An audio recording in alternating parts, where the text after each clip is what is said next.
नमस्ते विश्वरूप जी, कैसे हैं नमस्कार। आप? बढ़िया, फर्स्ट क्लास।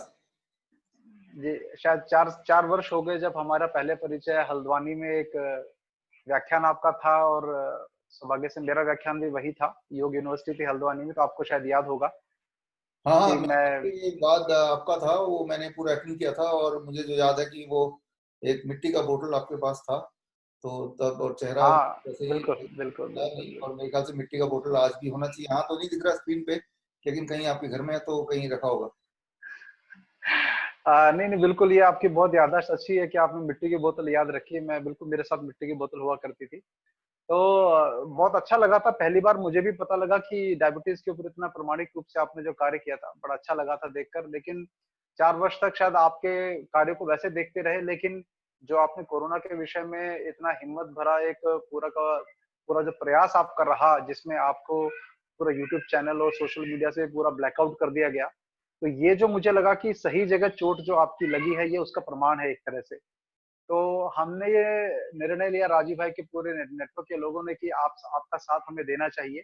तो कहीं न कहीं लोगों के बीच में हमारा राजीव भाई के बारे में लोग हम पर बहुत विश्वास करते हैं, तो हमने कहा कि आपसे एक चर्चा दोबारा करनी चाहिए और लोगों को एहसास भी दिलवाना है कि आप। बहुत लोग मुझसे पूछते हैं विश्वरूप जी की वीरेंद्र भाई आपको विश्वरूप जी का साथ देना चाहिए, क्या आप उनको जानते हैं क्या? तो जानते तो हम हमारी बातचीत तो काफ़ी होती रहती थी, लेकिन बस ये वीडियो एक प्रयास है, एक फॉर्मल बात नहीं करके एक इन्फॉर्मल आपसे और लोगों को ये दिखाने का कि भई आप और हम लोग साथ में काम कर रहे हैं। राइट। तो बहुत-बहुत धन्यवाद आज आपका जुड़ने के लिए हमारे साथ। थैंक यू, धन्यवाद। तो कैसा कैसा रहा ये कोरोना 3 महीने पहले और 3 महीने बाद का सफ़र आपका? छोटे से में अगर आप बता पाएँ तो? इसमें ये ऐसा है कि बहुत ही डरावना है ये सफर। क्योंकि डरावना इसलिए, लोग तो इसलिए डरे हुए हैं कि कोरोना ना हो जाए, और मुझे इसलिए ऐसा लग रहा है डरावना, क्योंकि मैं आगे देख पा रहा हूँ कि अगर ऐसा ही चलता रहा, षड्यंत्र के इसी तरह से चलता रहा और वो अगर भांडा फूटा नहीं, तो फिर ये हुँ, हुँ, हुँ, कितना हुँ। ज्यादा नुकसानदेह हो सकता है, कितने आबादी जनसंख्या की हालत खराब हो सकती है, ये देख के बहुत दुख हो रहा है। और हम कुछ कर नहीं पा रहे हैं, सिर्फ बैठे हुए हैं, या करने की कोशिश कर रहे हैं, लेकिन हो नहीं पा रहा है उस तरह से जैसा होना चाहिए। दुनिया के बड़े से बड़े वॉर में भी इतना नुकसान नहीं होता होगा, ऐसा मुझे लगता है। 1947 से पहले हालांकि हमारा उस वक्त नहीं थे, लेकिन तब भी लोगों हुँ, हुँ। में इतना दुख या इतनी व्यथा शायद नहीं हुई होगी। अंग्रेजों ने भी इतना उन पे जुल्म नहीं किया होगा, और किया भी होगा तो लगता है ये तो कोई पराया है, तो जुल्म हम सब बंदी हैं तो जुल्म हो रहा है। लेकिन ये तो इंडिपेंडेंट कंट्री है, यहाँ भी ऐसा हो रहा है, तो ये तो देखा नहीं जा रहा। और मुझे लगता है कि खास तौर जी। पे हमारे देश में आज भी, मैं तो देखता हूँ हर जगह, राजीव भाई की तरह उनसे इंस्पायर्ड लोग, इंक्लूडिंग यू, जो सच को सच बोलते हैं, जो हर तरह से किसी भी तरह से अगर कोई अगर कहीं पे कुछ गड़बड़ हो तो उसमें आगे आके बोलने वाले हैं। इन सब के सब जी। होते हुए भी ये कैसे हो पा रहा है? 4 महीने कैसे निकल गए षड्यंत्र होते हुँ, हुए हुँ। भी? अभी तक कैसे निकल हुँ, गया? हुँ। आज का दिन भी कैसे निकल रहा है? ये सारे सवाल रहते जी, हैं, जी। इन्हीं के साथ आगे बढ़ रहे हैं। बिल्कुल, बिल्कुल। तो मुझे लगता है कि पूरा एक जनमानस जो आपके साथ जुड़ा है, वो एक बहुत बड़ी उपलब्धि भी है अपने आप में कि किसी हिम्मत वाले व्यक्ति के साथ लोगों ने जो है, दिल खोलकर आपका स्वागत किया है। लेकिन कहीं न कहीं मुझे लगता है कि कुछ लोगों के मन में प्रश्न हैं, जो मैं उनकी तरफ से आपसे पूछने का प्रयास करूँगा कि जैसे मैं पहली बार आपसे जब 2016 में मिला था, तो उस समय भी जो आप मेरे बाद आपने जो आपका जो पूरा वक्तव्य था डायबिटीज़ के ऊपर, उसमें दूध की कहीं बात आई थी। ये दूध का ऐसा विषय है जो कहीं न कहीं राजीव भाई के समर्थकों और जो गौ माता के समर्थकों में आपके प्रति एक उनमें ये संदेह हो रहा है कि ये विश्वरूप जी जो हैं दूध के विरोध में क्यों बोलते हैं? हालाँकि मैं उसको व्यक्तिगत रूप से बहुत सकारात्मक तरीके से लेता हूँ कि आप दूध के बारे में बोल रहे हैं, गाय के दूध के बारे में नहीं बोल रहे हैं, मैं इस तरह से इसको लेता हूँ। तो मैं थोड़ा-सा इस पे ये चाहूँगा कि एक यदि आपका इस विषय पे एक स्पष्टीकरण हो जाए कि दूध जब आप मना करते हैं तो वास्तविक में क्यों और किस दूध को मना करते हैं? तो एक बहुत बड़ा एक समूह जो है वो आपके साथ और भी जुड़ने को निस्संदेह रूप से तैयार हो जाएगा। इसमें टू स्टार्ट विद, सबसे पहले तो अगर मैं अपना पर्सनल लाइफ की बात करूं, मेरा जो जी, टू स्टार्ट विद मेरा जो खाना है और एक गाय का जो खाना है लगभग एक जैसा ही है। तो सुबह का जी। मेरा रूटीन है कि काफी समय से रूटीन है ये बहुत कम लोगों को हुँ, हुँ। पता है, आपको मैं बता रहा हूँ पहली बात, क्योंकि ऐसी कोई बात हुई नहीं आज तक। कि अपने जी। लिए मैं घर से गाय का खाना लेके चलता हूँ, जो सब्जी है और जो फलों के भी जैसे केला है तो अंदर वाला हम खाते हैं तो बाहर वाला गाय खा लेगा, तो एक सिनर्जी सी मुझे लगती है। और जब हाँ, गाय हाँ। खाता है और हम देखते हैं तो एटलीस्ट मैं देखता हूँ तो एक संतुष्टि सी होती है कि चलो मैंने आज कोई अच्छा काम शुरू किया या अच्छा काम किया आज, ऐसा लगता है। और हाँ, हाँ। वो जो कोई करेगा ये उसको ही पता चलेगा कि ये मैं क्या बोल रहा हूँ। तो हुँ, ये तो एक बात हुई। अब आता है हुँ, दूध हुँ। के संदर्भ में जो आपने सवाल पूछा, ये सवाल कई बार आए लेकिन कभी मौका नहीं मिला जवाब देने को। अ, मैं इस फील्ड में है डायबिटीज की, जो मेरा स्पेशलाइजेशन है ये आया मैं आज से 11 साल 12 साल पहले। तो मैं, अच्छा। हाँ, राजीव जी तो इस दुनिया में 2010 तक थे हमारे साथ। तो उसके जी। बाद ही मेरा मेन, तो 2010 से पहले की जो दुनिया है, हमारा देश भी और दुनिया भी और आज भी, ये दोनों दो अलग दुनिया है। मैं अब बताता हूँ छोटे हुँ, बच्चे हुँ। हैं कि तब हमारे देश में, सिर्फ एक उदाहरण लूंगा, 1 लाख में एक डायबिटीज बच्चा होता था। अब हुँ, ऑफिशियल हुँ। फिगर है एक अच्छा, लाख में 50 डायबिटीज बच्चे, ठीक है ना। अच्छा। तो हुँ, पहले हुँ। के मुकाबले डायबिटीज, ऑटोइम्यून डिजीज, बच्चों का मेंटल डिसऑर्डर, जो चीज राजीव भाई ने अपने जीवन में देखा होगा, अगर आज होते तो उनको बहुत दुख होता कि उसके मुकाबले 50 गुना 100 गुना ज्यादा है बच्चों में। हुँ, हुँ। आज आप देखेंगे हुँ, हुँ। बच्चों में मेंटल डिसऑर्डर बहुत ज्यादा आप देखेंगे। डायबिटीज टाइप जी, 1 देखेंगे, ऑटोइम्यून डिजीज, स्किन डिजीज, इतना तब नहीं था, 10 साल पहले नहीं था। क्योंकि मैं 10 साल हुँ, पहले हुँ। भी मैं था और आज भी मैं कंपेयर करता हूँ ना। तो जी। मैंने देखा कि जैसे ही ये सभी, ध्यान से सुने इसको और आगे भी पहुंचा है, छोटे बच्चे अगर मिलते हैं जिनमें टाइप 1 हो, इंसुलिन डिपेंडेंट है, उनको अगर हम हुँ, एक हुँ। चीज बोलें कि आप कोई भी ऐसी चीज मत खाओ जिसमें एनिमल प्रोटीन हो सकता है, जानवरों का हुँ, हुँ। प्रोटीन हो सकता है। तो अब जानवरों का प्रोटीन जिन भी चीजों से है उसको हटा दो अपने डाइट से, और जैसे ही आप हटाओगे तो एक चीज होगी, एक ही दिन के अंदर आपकी इंसुलिन की जरूरत 50% घट जाएगी, 50%। हुँ, हुँ। ऐसा हर बार होता हुँ, है। हुँ। तो हुँ, एनिमल हुँ। प्रोटीन जब हम बोलते हैं तो अंडा, मछली, ये सब चीज आती ही है, और डेयरी प्रोडक्ट भी आता है क्योंकि उसके अंदर भी हुँ, एनिमल हुँ। होता है। और कई बार हुँ, कुछ हुँ। लोगों के लिए, सबके लिए नहीं, कुछ बच्चों के लिए उसका बॉडी अपना प्रोटीन और किसी बाहर से आया हुआ प्रोटीन एनिमल प्रोटीन में डिफरेंशिएट नहीं कर पाता। तो वो हुँ, हुँ। ऑटोइम्यून खुद ही अपना अटैक करता है, अपने सेल्स को अटैक करता है। और जब बाहर का हुँ, एनिमल हुँ। प्रोटीन स्टॉप कर देते हैं तो अटैक बंद हो जाता है, तो इंसुलिन दोबारा बनने लगता है। ये सिंपल सा फिनोमिना है। तो फिर मैंने देखा कि ये डेयरी प्रोडक्ट भी और एनिमल फूड भी बंद कर दें तो बच्चा ठीक होने लगता है, कुछ और ना भी करे तो। और ये हर बार होता है और हुँ, एक हुँ। दूसरा होता है। So that's how it hmm, started. हुँ। तो 2010 से पहले वाली जो दुनिया है और अभी, और मेरा हुँ, जो हुँ। फासला, मेरे को ज्यादा लेना देना है शहरों के बच्चों से, विदेशी बच्चों से, जैसे स्विट्जरलैंड है, हुँ, हुँ। वियतनाम है, मलेशिया, जहां जहां जाता हूँ। और हुँ, हुँ। अनफॉर्चुनेटली गांव के बच्चों से, या फॉर्चुनेटली बोले, मेरा लेना देना नहीं है, क्योंकि वो मेरे पास आएंगे ही नहीं, क्योंकि उनको डायबिटीज होगी नहीं। वहाँ का वातावरण ऐसा है, वहाँ का खान पान ऐसा है। और जहां तक हो सकता है, मैंने इस पे कभी शोध नहीं किया इसलिए मैं ठीक से नहीं बता पाऊंगा, लेकिन जो बच्चों की मैं देखभाल करता हूँ या जो मेरे पेशेंट्स हैं, वो पेशेंट जो शहर में रहने वाले हैं, फ्लैट में रहने वाले हैं, तो उनके पास तो दूध के नाम पे तो वही आता होगा ना, पैकेट वगैरह ये सब कुछ आता होगा। तो मैं ये बोलता हूँ आप दूध मत पियो, वो दूध कहाँ से आता है मुझे नहीं पता, लेकिन आप दूध मत पियो और तब फायदा हो जाएगा। और रहा सवाल जो आप बोल रहे थे, अभी थोड़ी देर पहले ही बात हो रही थी कि जो गाय का दूध या देसी गाय का दूध, देखिए ऐसे लोग जो देसी गाय का दूध पीते होंगे, वो मेरे पास ऐसे लोग तो आए नहीं। वो इसलिए नहीं आएंगे, बीमार पड़ेंगे तो आएंगे। तो इसका मतलब बीमार नहीं पड़ते हैं। और बीमार नहीं पड़ते हैं तो वो गाय का दूध देसी वाला जो है वो खराब नहीं होगा, तभी नहीं बीमार पड़ते हैं। नहीं तो वो आते मेरे पास। अगर वो आ जाएंगे तो उनको मैं मना करूंगा, लेकिन वो आएंगे ही नहीं, पहली बात तो, क्योंकि वो बीमार नहीं पड़ रहे हैं, है ना। तो ये बहुत अच्छी बात है, बहुत अच्छी बात है। इससे लेकिन वो मेरे पास नहीं आए, क्योंकि यहाँ मैं गाँव में भी जाऊंगा तब भी नहीं आएंगे, क्योंकि वो बीमारी। तो ये छोटी सी बात है। दूसरी एक बात मैं ये बताना चाहता हूँ कि 2 साल, 2.5 साल, 3 साल तक तो बच्चे को अपने माँ के दूध पे रहना बहुत जरूरी है। कुछ माएँ क्या करती हैं अभी आजकल के इसमें, शहरों में ज्यादातर, कि वो हुँ, 6 हुँ। महीने बच्चे को दूध पिला के फिर वो गाय के दूध पे छोड़ देती है और सोचती है कि अब वो बच्चा पल जाएगा, जबकि तब गाय के दूध पे भी नहीं, वो बाजार के दूध पे छोड़ देते हैं। फॉर्मूला मिल्क बोलते हैं इसको।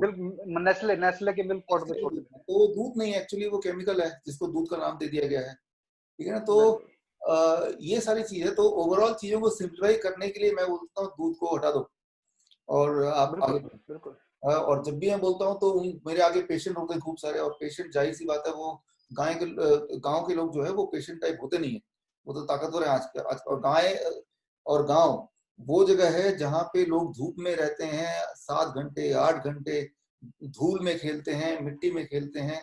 तो वो है गाय और वही है गांव, उसके अलावा जो है वो बिल्कुल। शहर है। तो ये छोटी सी बात है जो हमें और आपको समझनी होगी अच्छी तरह से, कि जो तो बीमार नहीं है वो जो भी कर रहा है वो ठीक कर रहा है, और जो तो बीमार है वो जो भी कर रहा है वो ठीक नहीं कर रहा हो। नहीं, बिल्कुल बहुत अच्छा है। क्योंकि शायद आपको नहीं पता होगा, लेकिन आपके बिहाफ पे, क्योंकि आपसे संपर्क करना जो है थोड़ा-सा मुश्किल रहता है, क्योंकि आप बहुत कामों में व्यस्त रहते हैं, और वो अच्छी भी बात है। तो आपके बिहाफ पे लोग मुझे कॉल करते हैं कि वीरेंद्र भाई विश्वरूप जी से ये कहिए, वो कहिए। तो मैं उनको एक ही बात हमेशा बोलता था, आपकी बात का समर्थन करते हुए, कि विश्वरूप जी ने जो आपने कहा ना, एक बहुत खूबसूरत बात कही आपने, कि गाय का दूध पीने वाला व्यक्ति आपके पास आने की उसको आवश्यकता ही नहीं पड़ेगी। इसी कारण से जो भी आते हैं उनको दूध के लिए मैं मना करता हूँ। वो बहुत अच्छी बात कही। तो और कहीं ना कहीं दूध के विषय में आप भी इस बात से सहमत होंगे कि श्री राम, श्री कृष्ण, इन सब वो जो शास्त्रों में पूरा दूध के बारे में लिखा है, तो देसी गाय के दूध के बारे में लिखा है। तो हम लोग उनसे ज्यादा समझदार नहीं है कि हमारे अंदर ये हिम्मत हो कि हम देसी गाय के दूध को बेकार कह दें। तो मुझे लगता है ये आपकी बात का समर्थन करते हुए ही मैं उन लोगों को समझाता था इस बात को। तो ये बहुत अच्छा है। चलिए, ये विषय मुझे लगता है कि क्लियर हो गया है। इस विषय में अब ज्यादा बात करने की आवश्यकता नहीं है। दूसरी बात ये कि शायद आपने 3-4 महीने में देखा होगा कि जो आपका नाम घर घर में मशहूर हो गया, घर घर में आपको दूसरा राजीव दीक्षित तक की उपाधि लोग देने लगे हैं। वो आप उसको बड़े सहज भाव से जो है लोगों के बीच में रख देते हैं बात को। लेकिन बड़ी बात क्या है कि आपके बहुत सारे विरोधी भी तैयार हो गए हैं इस कारण से, जो आपके विभिन्न विषयों को पकड़कर आपके खिलाफ जो है वो, जैसे लल्लन टॉप वाले हुए, एक कोई और व्यक्ति है, कोई चौधरी नाम का, जो आप जिसका काम ही है आपके विषय में नकारात्मक डिग्री के बारे में, आपके विषय के बारे में बोलना। तो ऐसे लोगों के लिए आपका क्या संदेश है? क्या आप ऐसे लोगों के को किस प्रकार से आप मानते हैं कि वो क्या भूमिका रखते हैं आपके इसमें? वो आपको और हिम्मत देते हैं, या आप उनसे निराश होते हैं? क्या आपका रहता है उस विषय में? ये देखिए, ऐसे लोग तो होंगे ही होंगे, विरोधी होना ही है। अगर विरोधी नहीं है वो तभी हो सकता है जब आप कुछ कर ही नहीं रहे हो। कुछ करेंगे हम्म। उससे किसी का फायदा होगा, और कोई लोग जो जिनके भांडा फूट रहा है उनको नुकसान है, तो वो कुछ तो करेंगे, चुपचाप तो बैठेंगे नहीं। तो जाहिर सी बात है, ये लोग थोड़े से लोग हैं, इसका मतलब बहुत ज्यादा हम काम नहीं कर रहे हैं। ये लोग ज्यादा होंगे, इसका मतलब हम ज्यादा काम कर रहे हैं। तो मैं ऐसे देखता हूँ, लेकिन मैं ये भी देखता हूँ कि हमारे पास जो एक शक्ति है वो है सच्चाई की शक्ति। तो हमें सिर्फ जी। सच्चाई को देख के बस आगे बढ़ते जाना है, और ऐसे लोगों पे ज्यादा, उनका काम है ध्यान दिलाना, अपनी तरफ ध्यान अट्रैक्ट हम्म। करना, ठीक है ना, जो हर जी। तरह के लोगों का। तो लेकिन हमारे पास टाइम 24 घंटे का ही है। ये टाइम या तो जी। लगाएं उन लोगों को रोकने में, या लगाएं हम आगे बढ़ने में। तो हम बिल्कुल। अपना काम पूरे दिल से करते हुए आगे चलते जाएं, ये लोग पीछे कहीं ना कहीं छूटते जाएंगे, बोलेंगे भी, छूट भी जाएंगे। उनके उनके हम्म। सवालों के जवाब देने में जितनी ताकत लगाएंगे हम, उस वही वाला हम्म। ताकत हम काम को आगे बढ़ाने में लगाते हैं, तो वही जवाब है उनके लिए भी, और वही सही चीज है, मुझे ऐसा लगता है। पहली बार, कई बार बहुत अच्छा। ऐसा होता है कि जब बहुत सारे लोग ऐसे विरोधी आ जाते हैं तो दिल में एक बार शंका होती है, या लगता है कि यार ये क्यों हो रहा है, मतलब कंफर्टेबल सिचुएशन नहीं है। ऐसे में अपने आप को इंस्पायर करने के लिए कुछ तैयारी हमें करनी होती है। जैसे हम्म। ऐसे कुछ लोगों को याद कर लो जिनसे हम इंस्पायर हुए हैं, तो फिर ताकत आ जाएगी। तो ताकत तो दिमाग की होती है ना। अगर तो दिमाग की ताकत है तो बिल्कुल। हम अपना इंतजाम रखते हैं कि भाई किन लोगों को याद करो, कौन से वाले वीडियोस देखो, है ना, तो उससे ताकत मिल जाएगी। आपके मैं देख रहा हूँ पीछे राजीव की फोटो लगी हुई है, तो आप समझ रहे हैं मैं क्या बोलना चाह रहा हूँ, कि जिन बिल्कुल। चीजों बिल्कुल। से हम इंस्पायर होते हैं, जिन चीजों की वजह से हम आगे बढ़ रहे हैं, उन चीजों को, उन लोगों को अगर दिमाग में आप हमेशा रखेंगे, तो ये जो छोटी मोटी रुकावट है, इसमें आपको कुछ भी फील नहीं होगा। अगर उन बिल्कुल। लोगों को दिमाग में रखेंगे, तो मैं दिमाग में रख के चलता हूँ, मेरा गोल क्या है, एम क्या है, उसको बहुत बड़े से पिक्चर देखता हूँ। और जो लोग ऐसे जी। लोग जिनका नाम लिया आपने, उनको ब्लैक एंड व्हाइट छोटा सा कोने में रखा हुआ देखता हूँ, ठीक है ना। तो इस तरह से मेंटल पिक्चर बनाया हुआ है, वो मेंटल बहुत पिक्चर अच्छा। अपने ही हाथ में है। तो ठीक है, तो अच्छा ही लगता है कि दे आगे मेरे मैं मेरे जीवन में भी इस प्रकार के विरोधी लोग बहुत आए। 10 वर्ष का मेरा भी सामाजिक जीवन हो गया है, तो मेरे लिए जो प्रेरणा का स्रोत मैं बताना चाहूंगा, आप भी उनको चाहे तो पढ़ सकते हैं। मैं जब भी कोई ऐसा स्थिति आती है जहां मुझे बड़ा संदेह, शंका वगैरह होती है, तो इसको जो है मैं नाना साहब पेशवा को याद करता हूँ, अच्छा। जिन्होंने 1857 की क्रांति का, यदि आप कभी पढ़ेंगे तो वो इतनी प्रेरणादायक व्यक्तित्व है कि जिस व्यक्ति ने, जो कोई सोच नहीं सकता था उस समय, अंग्रेजों के खिलाफ आवाज उठाई। जैसे आज हमें लगता है ये बिल गेट्स और ये सब ताकतें, आज 13 जून का दिन है, पूरे विश्व में बिल गेट्स के विरोध में आज एकजुट होकर 13 जून को विश्वव्यापी अभियान छिड़ा हुआ है। तो कोई सोच नहीं सकता था कि इतनी बड़ी ताकत के साथ लड़ा जा सकता है। वहां पर नाना साहब पेशवा ने जो है वो अंग्रेजों के खिलाफ 1857 का बिगलो बजाने की जो तैयारी 1851 से की, वो मेरे लिए बहुत प्रेरणादायक एक विषय है। तो कभी आपको भी समय मिले तो नाना साहब पेशवा की जीवनी जरूर पढ़ें, बहुत आपको प्रेरणा मिलेगी। नहीं, बिल्कुल तो मुझे आइडिया है, लेकिन डिटेल में और मैं पढ़ूंगा। लेकिन ये सही बात है कि एक इंसान चाहे तो अगर सच्चाई पे चलेगा तो जी कुछ भी वही ताकत होती है, अल्टीमेटली तो यही साबित होता है। जी। तो अच्छा, अगला मेरा प्रश्न ये रहेगा कि अभी जिस प्रकार से हम लोगों को स्वतंत्रता की अभिव्यक्ति के का जो हमारा दमन किया गया है, और एक साइंटिस्ट रह चुकी हैं जिन्होंने एड्स के ऊपर काफी वो खुलासे किए थे, जूडी माइकोविट्स, आपने नाम सुना होगा। हाँ, तो जूडी माइकोविट्स का जीवन जो है पूरा का पूरा, क्योंकि एंथनी फाउची और ये जो सब लोग हैं, इनके खिलाफ इन्होंने बहुत षड्यंत्र उजागर किए, तो उनके पूरे करियर को, उनकी पर्सनल लाइफ को, उनको दिवालिया उनको घोषित कर दिया गया, उनको जेल में डाल दिया गया, गैग ऑर्डर इशू कर दिया गया। तो इस प्रकार का, मुझे भी लोग कहते हैं कि वीरेंद्र भाई आप भी खुले में बोलते हैं, लेकिन मुझे लगता है कि हमसे ज्यादा वीडियो आपके देखे जा रहे हैं। तो इस प्रकार का कभी आपको नहीं लगा कि जब सरकार इस प्रकार का षड्यंत्र, मान लीजिए यदि करती है, या इस प्रकार का कुछ करता है जो आपके जीवन पे, पर्सनल लाइफ है उसमें नुकसान, तो आप उसको किस प्रकार से आप देखते हैं कि क्या आपको लगता है कि हमें करना चाहिए कि जिससे आप जैसे व्यक्ति, राजीव भाई जैसे लोगों को जो हम प्रेरणा देते हैं पूरी दुनिया को, उनकी हम उनके लिए हम लोग कर सकें? हाँ, इसमें देखिए दो दो दो दो पार्ट है। तो इसमें पहले तो मुझे क्या लगता है और करना क्या चाहिए, दो अलग चीजें होंगी। तो मुझे क्या लगता है, मुझे लगता है कि दो ही चॉइस है मेरे पास, या तो हम बोलें या ना बोलें, इसके अलावा तो कुछ हो नहीं सकता। तो ज्यादातर लोग बिल्कुल। जो हैं हमारे आसपास, उनको तो पता ही नहीं कि असलियत क्या है। तो उनको बस एक ही चॉइस है, नहीं बोलने का, क्योंकि उनको वही लगता है जो दिखाया जा रहा है उनको। तो वो तो एक्सक्लूड हो गए कि उनको पता नहीं है, तो उस पर दोष हम दे ही नहीं सकते। लेकिन भगवान ने हमें आपको ताकत दी है कि सच को समझने की। तो अब जी हमारे पास दो चॉइस है, सच हमें पता है, हम इसको बोलें या ना बोलें, ठीक है ना। बिकॉज बाकी लोगों के लिए सच और झूठ एक ही बात है, हमारे लिए सच क्या है क्लियर है, और जो दिखाया जा रहा है वो भी क्लियर है। अगर तो कुछ नहीं बोलता, एक तो ये है आप और हम कुछ बोले ना, तो क्या हम बच जाएंगे? इसकी कोई गारंटी है? कल कल क्या होगा हमारे साथ? सब कुछ सही होगा, इसकी कोई गारंटी है? अगर तो बोलते हैं गारंटी है, तो मैं आपको याद दिला दूं, सभी को याद दिला दूं कि अभी भारत में 30 करोड़ लोग, जो 3-4 महीने पहले 2 वक्त की रोटी खा पाते थे, वो 30 करोड़ लोग आज उनको 2 वक्त की रोटी नहीं मिल रही है। 13 करोड़ लोग ऐसे हैं जिनका घर बार नहीं है, आज वो सड़क पे हैं। और उनमें से बहुत सारे लोग ऐसे जिनकी गिनती नहीं है, जो मारे जा चुके हैं सड़क पे कुत्ते बिल्ली की तरह।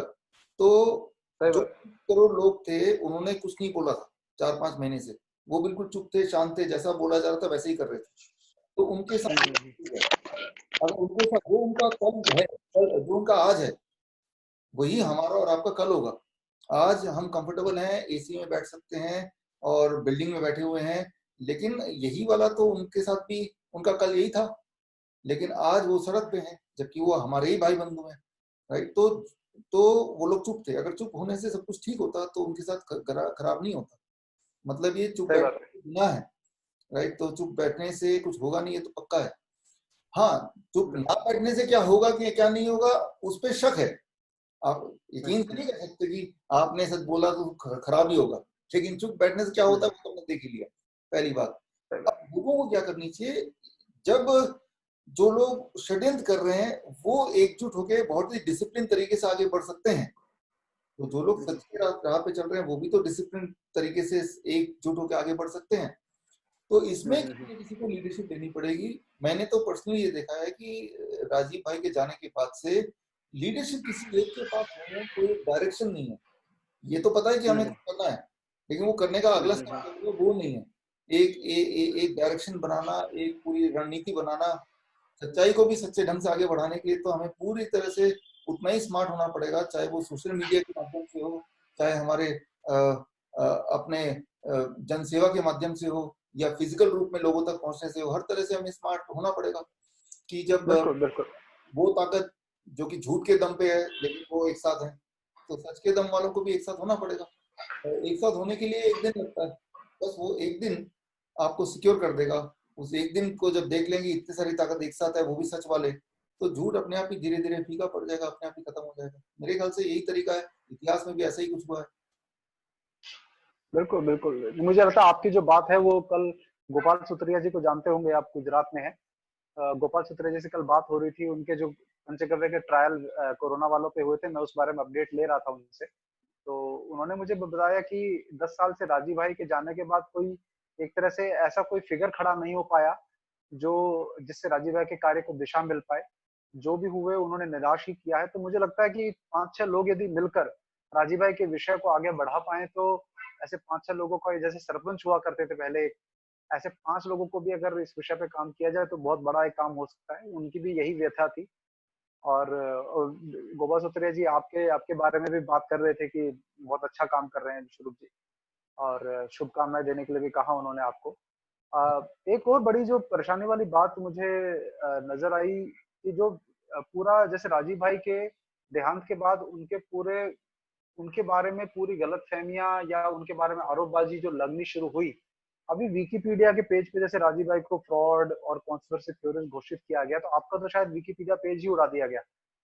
हाँ और जो जो और अभी मुझे एक बात मैं आपको भी कहना चाहूंगा कि जो इस समय आप कोई प्रश्न इंटरनेट पे पूछते हैं, उसका उत्तर के रूप में कुछ वेबसाइट ऐसी हैं जो टॉप पे आती हैं हमेशा।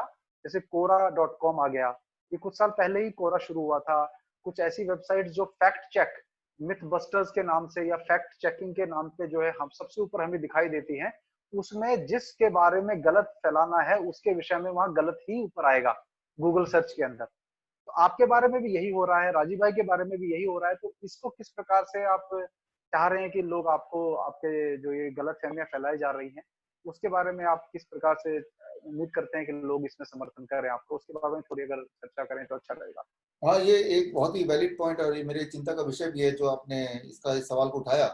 इसमें जो विकिपीडिया है, फेसबुक है, यूट्यूब है, ट्विटर है, इवन व्हाट्सएप है, इवन व्हाट्सएप, ये जो हमें लगता है कि फ्रीडम ऑफ स्पीच मिल गया, हमें कोई पावर मिल गई, ताकत मिल गई, जिस ताकत के को यूज करके हम कुछ भी कर सकते हैं, ऐसा दिखने में लग रहा है। वो तब तक जब तक ये ताकत देने वाले इंसान को कोई नुकसान ना हो रहा हो या उसके षड्यंत्र को कोई नुकसान ना हो रहा हो, तब तक है। और वो तब षड्यंत्र तक है। में वो जो ये ताकत आपको मिली है वो आपके खिलाफ ही लड़ने के लिए मिली है, राइट। तो ये पहले तो इसकी लत लग गई, लत ही बोलूंगा मैं इसको। और अब लत जब लग गई है तो अब इसी ताकत को आपके खिलाफ यूज किया जाएगा रिमोटली कहीं और बैठ के, ये मैं समझाऊं। मैं पर्सनली मेरी बात बिल्कुल। करें तो मैं फॉर्चुनेट हूं कि मेरा विकिपीडिया उड़ा दिया, ना कि उसमें फ्रॉड लिख दिया। तो मैं इसको ऐसे लेता हूँ कि उड़ा ही दिया उसको। हाँ, तो वो जो ज्यादा बेहतर है, उड़ाई दो तो ज्यादा बेहतर है। हाँ, विकिपीडिया के दोनों पेज उड़ा दिए, फेसबुक उड़ा दिया, यूट्यूब उड़ा दिया, ट्विटर उड़ा दिया। और सबसे शॉकिंग बात है कि आप विश्वास नहीं करेंगे, हमारे जो ऑफिस का जो व्हाट्सएप है उसको भी ब्लॉक कर हाँ। दिया था 48 आवर्स के लिए। और अगर आगे भी कभी अच्छा। ड्रामा सकता, खत्म भी हो सकता है। तो मतलब जितने सारे सोशल मीडिया में लगता है कि ये हमारी ताकत है, वो हमारी नहीं है। एक तो पहली बात ये बताना चाहूंगा। दूसरी बात कि अगर जिस तरह से वो एक हथियार हमें देके और हमारे खिलाफ ही यूज कर रहे हैं, तो क्यों ना उसी हथियार को हम उनके खिलाफ यूज करें। उसका एक तरीका है बिल्कुल। कि जैसे पर्सनली मैं आपके माध्यम से हमारे जिन सब लोगों के विचारधारा एक से हैं, उनको मैं यही रिक्वेस्ट करूंगा कि जैसे कोरा में आप जाएंगे तो आपको मेरे बारे में जो भी लगता है वो आप भी लिखिए, इंक्लूडिंग वीरेंद्र भाई आप भी लिखिए, और हमारे जितने राजीव भाई के लोग हैं वो सब भी लिखें। तो पलड़ा भारी हो जाएगा, सच्चाई सामने आएगी। अभी क्या है कि मुझे ऐसा बिल्कुल। लगता है, पर्सनली मेरी बात करूं तो एक 200 लोगों की टीम बनाई है, वो टीम कहीं भी जाके खिलाफ में लंबे चौड़े वो लिख देंगे। और कोरा और मीडिया वो इस बेसिस पे चलता है कि जो वोटर टाइप पे और तो नियोजित एक तरीके से चलता है। तो जबकि राजीव हाँ हाँ। भाई के जो हमारे हम और आप फॉलोअर हैं, हम तो करोड़ों में हैं। अगर हम करोड़ों लोग अगर विकिपीडिया के पीछे पड़ जाए और अगर कोरा के पीछे पड़ जाए, वो तो उसका एग्जिस्टेंस ही नहीं रहेगा, ये बात वो भूल रहे हैं शायद। तो इस कन्वर्सेशन के थ्रू मैं एक छोटी सी चीज मैं बोलना चाहूंगा कि कोरा में आप जाएं, आप लोग जो भी सुन रहे हैं, और जो भी आपने मेरे बारे में समझा है अपने हिसाब से वो आप लिखें, वो सच जो भी है, जो भी आप चाहते हैं, लेकिन लिखें जरूर। नहीं तो अभी क्या हो रहा है कि थोड़े बिल्कुल। लोग बहकाने के लिए कुछ भी लिख रहे हैं, लेकिन एक एक आम आदमी जो कुछ जानना चाहता है वो नेट पे सर्च करता है और जो भी दिखता है फर्स्ट उसी पे विश्वास करता है, जिससे जो बातें हम पहुंचाना चाहते हैं सिंपल तरीके ठीक होने के, चाहे कोरोना से या डायबिटीज से या कैंसर से, वो लोगों तक नहीं पहुंच पा रही है। और मकसद भी है कि वो लोगों तक जी। ना पहुंच जाए। यूट्यूब उड़ गया, फेसबुक उड़ गया, क्यों? क्योंकि उसमें कोरोना का इलाज जैसे ही बताया, उसके अगले दिन वो उड़ा दिया कि भाई वो उड़ा इलाज लोगों तक ना पहुंचे। फिर फेसबुक के माध्यम से बताया, फेसबुक को ब्लॉक कर दिया, फिर नया फेसबुक खोला, वो ब्लॉक हो गया। ठीक है, तो ये चल रहा है। तो मतलब ये कि ये वाला हथियार हमारे खिलाफ अगर यूज हो रहा है तो हम भी इसी हथियार को उनके खिलाफ यूज कर सकते हैं, उसी में अपने जो भी एक्सपीरियंसेस हैं उसको डाल के, ताकि आपके एक्सपीरियंस लोगों तक पहुंचे, ना कि उन 200 या 100 200 400 लोगों के जो एक नियोजित तरीके से प्लान्ड वे में कुछ भी लिख के, तो ताकि लोगों को वही ऊपर टॉप पे दिखे लगे कि यही सच्चाई है। तो ये एक मैसेज है मैं देना चाहूंगा। नहीं, अच्छा है जैसे आपने कहा कि हमारे क्रांतिकारी अंग्रेजों की बंदूकें चुरा के उन्हीं के खिलाफ यूज करते थे, हाँ, ऐसे ही हम लोगों को भी इनकी इनकी इनकी जो हथियार है उन्हीं के खिलाफ यूज करने उन्हीं को चाहिए यूज हम। करना है, हमें चालाकी से काम करना है, हमें उन्हीं को यूज करना है। वही जमाना आ गया है, तभी उसका जवाब दिया जा सकता है। एक तो तरीका है कि हम सोशल मीडिया का बहिष्कार करें कि भाई हम अंग्रेजों की बंदूकी ना उठाएं, दूसरा है कि उन्हीं की सही बंदूक बात। उनके ऊपर हमला कर दें। दो तरीके हैं। तो सोशल मीडिया में या जो भी मीडिया है हर तरह से सच्चाई पहुंचाए, बेसिकली तो बात ये है, जो चीज सच है वो लोगों तक पहुंच जाए, तो लोग जागरूक होंगे, तो सब लोग जागरूक होना जरूरी है। जी, ठीक है। तो बस इतना ज्यादा लंबा चौड़ा बातचीत नहीं करनी थी आपसे, एक फॉर्मल एक इनफॉर्मल एक बातचीत होनी थी। बड़ा अच्छा लगा। और मुझे लगता है कि अभी आगे जो दिशा है उसके विषय में मैं आपसे भी ये कहना चाहूंगा कि कोई जैसे ही ये सब थोड़ा सा रिलैक्सेशन हो जाए तो आप और हम मिलके कार्यक्रम आयोजित हम करें जिसमें राजीव भाई के समर्थक देश भर से आए और एक आपका भी संबोधन उसमें हो और दो तीन और दो देश में दिग्गज लोग हैं जो इस विषय पर काम कर रहे हैं, उन सबका वक्तव्य एक मंच पे से हो। तो इसकी भी तैयारी हम करेंगे और उस विषय में फिर आपको भी हम सूचित करेंगे। तो आशा है कि आप उसमें भागीदारी जरूर करेंगे। बिल्कुल बिल्कुल ऐसा ही कुछ होना चाहिए। और as a not only speaker, एक तो वक्ता होता है, दूसरा है अटेंड करने के लिए भी, कभी भी हो कहीं पे भी, तो उसके लिए मुझे लगता है कि हमें आपको सबको मिलके आगे आना चाहिए। आफ्टर ऑल ये हमारा देश है, जी रिस्पॉन्सिबिलिटी भी तो हमारी ही सबकी है। तो जिनकी आंखें बिल्कुल। पहले खुली उसको पहले आगे आएगा, बाकी लोग थोड़े बाद में आएंगे। आना तो सभी को है, एक दिन आगे तो आना ही पड़ेगा। जी, तो बहुत अच्छा लगा विश्वरूप जी। आशा है कि आपके कार्य में ईश्वर आपको सफलता दे और हम सभी राजीव भाई के समर्थक पूरी तरह से आप लोगों आपके साथ हैं। जो भी आप जिस प्रकार का भी आह्वान करेंगे हम और हमारी पूरी टीम आपके साथ रहेगी। बहुत बहुत धन्यवाद आपका हमसे जुड़ने के लिए। धन्यवाद, धन्यवाद सर। Thank you. नमस्ते, वंदे मातरम। धन्यवाद।